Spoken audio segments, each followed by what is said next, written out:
నమస్తే, welcome to our channel Missy lifestyle blogs. అందరూ ఎలా ఉన్నారండి? మేమైతే చాలా బాగున్నాం. మీరు బాగుండాలని మనస్ఫూర్తిగా కోరుకుంటున్నాను. ఇవాళ మన వీడియో వచ్చేసి ఏంటంటే, ఇప్పుడు వచ్చేసి సమ్మర్ కదా, ఎండాకాలం కదా, అన్నీ చలవ చేసేవే తినాలి. అందుకని చెప్పేసి నేను మీ ముందుకి ఒక వంటకం తీసుకొచ్చాను. అదేంటంటే పెసరపప్పు చారండి. నార్మల్గా అయితే బయట మామూలుగా పప్పు దొరుకుతుంది, అదంత టేస్ట్ అనిపించదు. ఇలా గుళ్ళతో చేసుకునే పెసరపప్పు చాలా రుచిగా ఉంటుంది. అది ఎలా చేసుకోవాలో కూడా నేను మీకు చూపిస్తాను. పల్లెటూరు స్టైల్లో ఇలానే చేసుకుంటారు, మా ఊరు పల్లెటూరే కదండి. అది ఎలా చేసుకుంటారో నేను మీకు చూపిస్తాను, వచ్చేయండి. ముందు స్టవ్ మీద ఒక బాండీ పెట్టుకొని స్టవ్ వెలిగించి ఇప్పుడు మనం ఒక కప్పు పెసరపప్పు పోసుకున్నాం. ఈ పెసరపప్పుని దోరగా వేయించుకోవాలండి.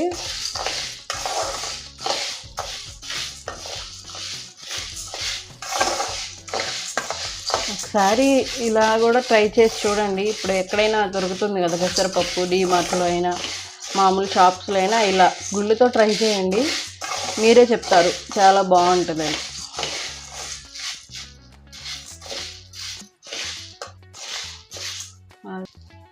అందరు చూస్తున్నారు కానీ సబ్స్క్రైబ్ చేయట్లేదు ఫ్రెండ్స్. మీరు సబ్స్క్రైబ్ చేసుకుంటేనే కదా నేను మీకు మంచి మంచి వీడియోస్ మీకు వస్తాయి. మన పల్లెటూరు స్టైల్లోనే చూపిస్తాను అన్నీ, చూస్తూ ఉండండి. సబ్స్క్రైబ్ చేయండి ఫ్రెండ్స్. చూసారా ఫ్రెండ్స్, దోరగా వేగుతున్నాయి. ఇలా ఎర్రగా వేయించుకోవాలి. మనకు తెలిసిపోతుంది, వేగుతున్నప్పుడే మంచి స్మెల్ వస్తూ ఉంటుంది, చాలా బాగుంటుంది. చూసారా, అక్కడక్కడ ఎర్రగా అవుతుంది. ఇలా వేపుకోండి.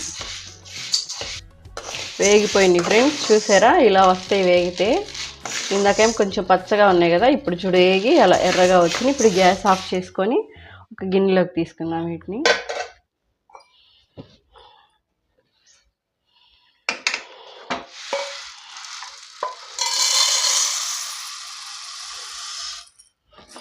వీటిని కొంచెం ఆరబెట్టుకుందాం, ఒక 5 నిమిషాలు ఆరబెట్టుకుందాం. ఇప్పుడు ఇవి ఆరిపోయినాయి కదా ఫ్రెండ్స్. ఇప్పుడు వీటిని ఎలా చేసుకోవాలో చెప్తాను. ముందుగా ఒక క్లాత్ తీసుకోండి. ఇలా ఒక క్లాత్ తీసుకొని దీని మీద కొంచెం కొంచెం పప్పు వేసుకోండి, పెసరగుళ్ళు. ఇప్పుడు ఇలాంటివి స్టీల్ ఇత్తడివి మన ఇంట్లో ఉంటాయి కదా చెమ్ములు, అలాంటి వాటితో మా అమ్మ వాళ్ళు ఎలా చేశారో మీకు అలానే చూపిస్తున్నాను. ఇలా పెట్టేసి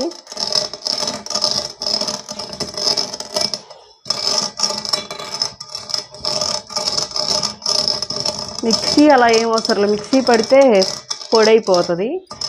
ఇలా అనుకుంటే చాలు, మనకి బద్దలుగా అవుతుంది. ఇలాంటి చెమ్ములు లేకపోయినా మామూలుగా మన ఇంట్లో ఉండే దేంతో అయినా బరువుగా ఉండేదాంతో ఇలా చేసుకోండి. చపాతీ కర్ర అయినా పర్లేదు. చూసారా ఎలా అవుతున్నాయో.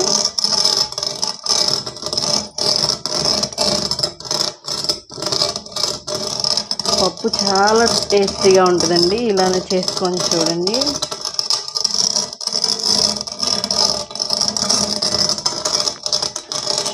చూసారా ఎలా పప్పు అయిపోయిందో. తర్వాత మీకు నెక్స్ట్ ప్రాసెస్ చూపిస్తానండి.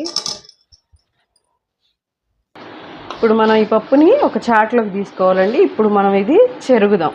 పొట్టు అది ఉంటుంది కదా, ఆ పొట్టు పోయిందాక చెరుగుదాం. పప్పు చెరిగాం కదండి, అలా చూసారా ఇలా వస్తుంది. చెరుక్కున్న తర్వాత ఈ పప్పుని మనం కుక్కర్లో వేసుకుందాం. మీరు మామూలుగా అయినా గిన్నెలో అయినా ఉడకబెట్టుకోవచ్చు, కానీ కుక్కర్లో వేస్తే తొందరగా అయిపోతుంది.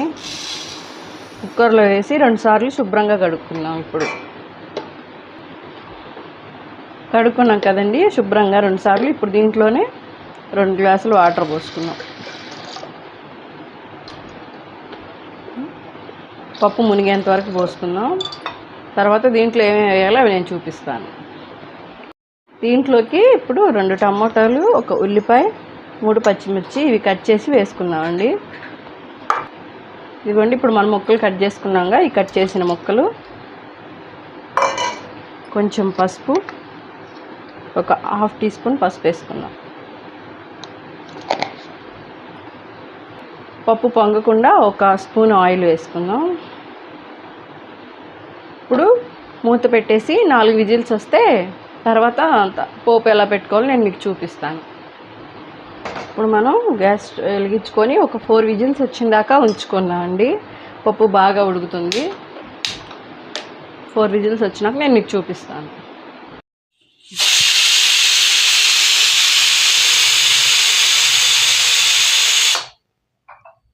4 విజిల్స్ వచ్చాయి కదండి. ఇప్పుడు గ్యాస్ ఆఫ్ చేసుకొని మిగతా ప్రాసెస్ చూపించుకుంటాను. దీంట్లో వచ్చేసి ఒక నిమ్మకాయ సైజంతా చింతపండు నానబెట్టుకోవాలండి. నేను నానబెట్టుకున్నాను. ఇప్పుడు ఆ ఫ్లేమ్ అంతా ఆవిరంతా పోయేదాకా ఉంచుకొని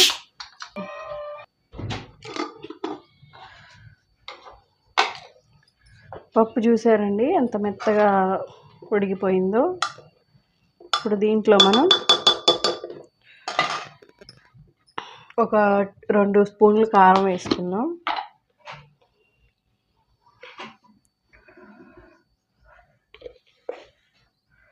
రెండు స్పూన్లు కారం సరిపోతుంది. పచ్చిమిర్చి కూడా వేసాం కదా, ఎక్కువ కారం అవసరం లేదు. అలాగే కొంచెం ఉప్పు, గళ్ళుప్పు వేసుకుని ఇప్పుడు పప్పు ఎనుపుకుందాం. మెత్తగా ఉడికేసిందండి. ఇంకా మనం అసలు ఏ మిక్సీలు అవి ఏం పట్టే పని లేదు. ఇలా ఎనుపుకుంటే చాలు, చాలా బాగుంటుంది.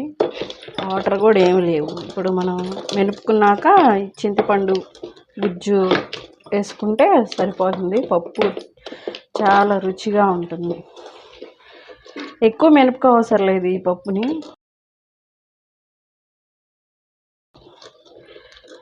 కొంచెం చాలు, లైట్గా అలా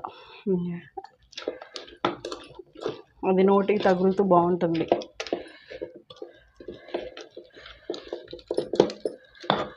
ఇప్పుడు పప్పు ఎనుపుకున్నాం కదా, దీంట్లో ఈ చింతపండు గుజ్జు వేసుకుందాం. ఇప్పుడు ఈ చింతపండు గుజ్జు నీళ్ళు దీంట్లో పోసేసుకుందాం.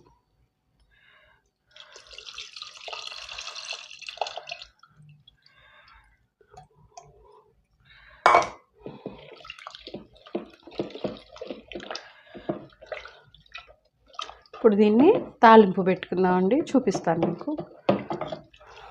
తాలింపుకి ఒక డేక్షా తీసుకొని ఇలా పెట్టుకొని స్టవ్ వెలిగించి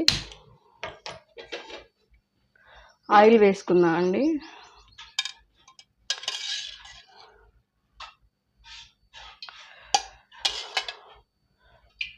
ఒక 3 గంటలు ఆయిల్ వేసుకుంటే సరిపోతుంది. నూనె కాగిందండి, వేడెక్కింది. ఇప్పుడు దీంట్లోనే 2 స్పూన్లు తాలింపు దినుసులు వేసుకుందాం.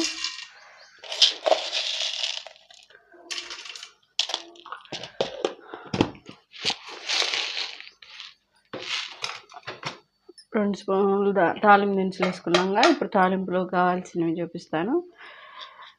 ఒక ఎండుమిర్చి, వెల్లుల్లి కచ్చపచ్చగా దంచుకొని వేసుకోవాలి. ఇది కొంచెం బాగా వేగనిద్దామండి.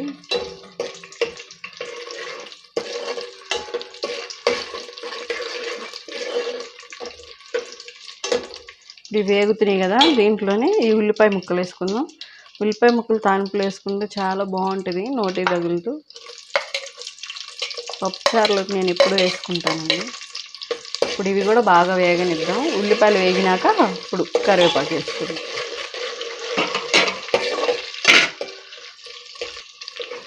ఉల్లిపాయలు వేగినాయి కదండి, ఇలా వేగితే చాలు. ఇప్పుడు దీంట్లో 2 కరివేపాకు రెమ్మలు వేసుకుందాం.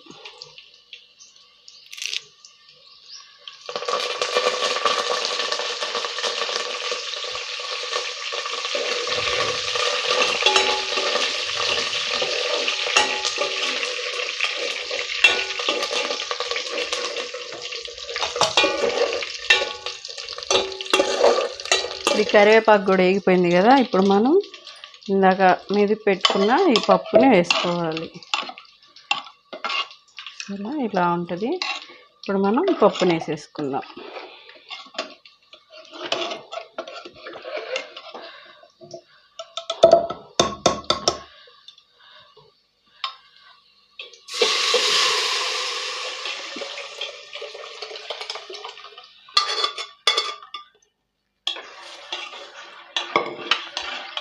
పప్పు కొంచెం చిక్కగా ఉంది కదండి, ఇప్పుడు వాటర్ పోసుకొని కొద్దిగా దీంట్లోనే వేసుకున్నాం.